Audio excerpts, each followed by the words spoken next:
Alright, so this is my review of the JS Blak Box 3. Got my dog here to help me. Let me see. So I got this as a small wave board.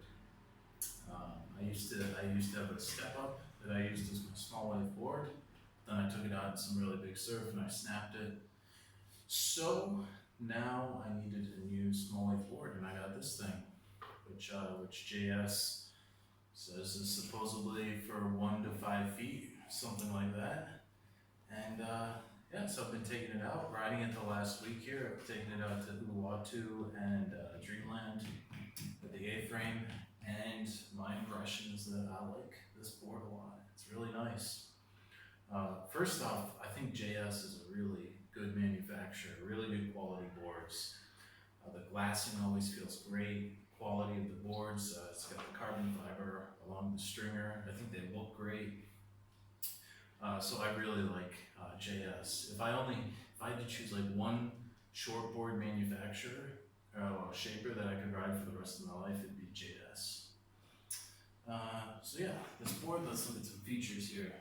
So the number one feature for me, what I like the most about this board is that it has actually, even though it's a small wave board, some dirt in here. Even though it's a small wave board, it's actually got a fair bit of rocker up front here, which I think is awesome. Now the thing about this front rocker, there's two reasons I like it. One is that sometimes on the smaller waves, even though it's a smaller wave, you can still get that really steep takeoff. And since it's a smaller wave, the pocket it's really narrow. And so if you don't have a lot of rocker, or at least some rocker, you can dig the tip in and go over the handlebars, and that can definitely happen. So there have been a couple of waves already where I've been thinking, all right, well, the tip is gonna dig in. I'm going over the handlebars face first, and that has actually not happened. I've never managed to dig the tip in and go over because it's actually got enough rocker in here that it doesn't catch.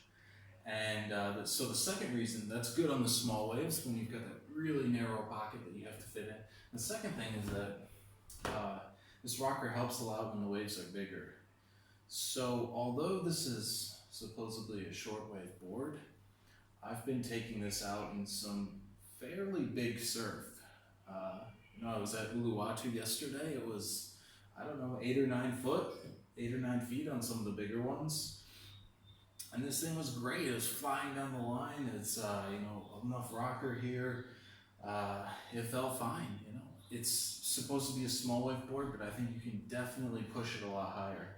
I would even call this something like a daily driver, where you can just grab it, and it's almost like no matter what you encounter, you're going to be okay.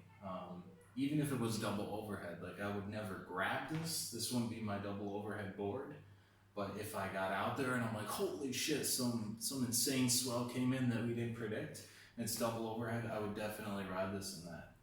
No questions asked. It goes on the rail really nice, really fast down the line. So although it's got more rocker up front here, out the back here you can see it's very flat, very little rocker in the back, so it's quite fast.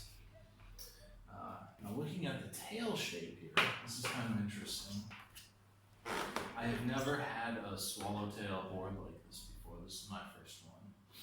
So I was a little hesitant to try it. I wasn't in love with the idea, but oh well, there we go. So the first thing I tried is I put thruster fins in here, and I went out and it was too much. It was too responsive for me. This thing, it's like, I would just think about a turn. The turn would still be like an unconscious thought in my mind, and the board would already be 180 degrees around.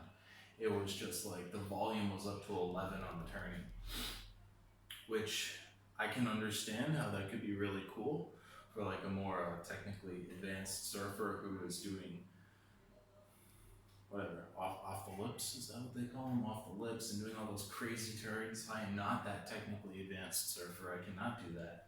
And so for me, it was too much. It would just be like, it would flip around like insane. So I rode it one time like that. Now I only tried one set of fins, so maybe it would be different with different fins. Don't know, don't care. I put in quads because I wanted to turn down the volume on the turning a little bit. I wanted to smooth it out, make it a bit less responsive. And this, I feel like, is ideal. Quad fins in here for me is really nice. It seems to work really good. And of course, the benefit is that when you're on the rail, you get a lot of control and it's fast, it's great. And it seems to, you know, swallowtail, quad fins, it all seems to work pretty well together down here. So I really like this setup. This is how I'll ride it. And yeah, so I've been riding this the last week or two and I'm really enjoying it. This is definitely a board I would just grab, like, if I don't know what it's gonna be like, if it's gonna be waist high or it's going to be like overhead and a half, I don't really know. Sometimes, especially like Uluwatu, it's hard to predict, and sometimes these bigger sets will come in out of nowhere. So this would definitely be the board I grab, kind of a daily driver and also for small waves. Where I don't think this would be very good is if you're looking for a small wave board and your local break is when it's smaller, it's like really mushy. And so you're just riding mushy waves all the time. In Bali, even when the waves are only, you know, like waist high or something, they're typically still hollow and fast. At a place like Balangan or Uluwatu, you can still ride a tiny little wave and you're still on the rails, flying down the rock line, a lot of speed in there. So this is really good for that. But if your local break is more like a beach break, it's more mushy, this would not be the board that I would go for. I would get something else, some kind of like fish or twin fin or something with a bit more volume. This is a 6.1, it's got 35.5 liters.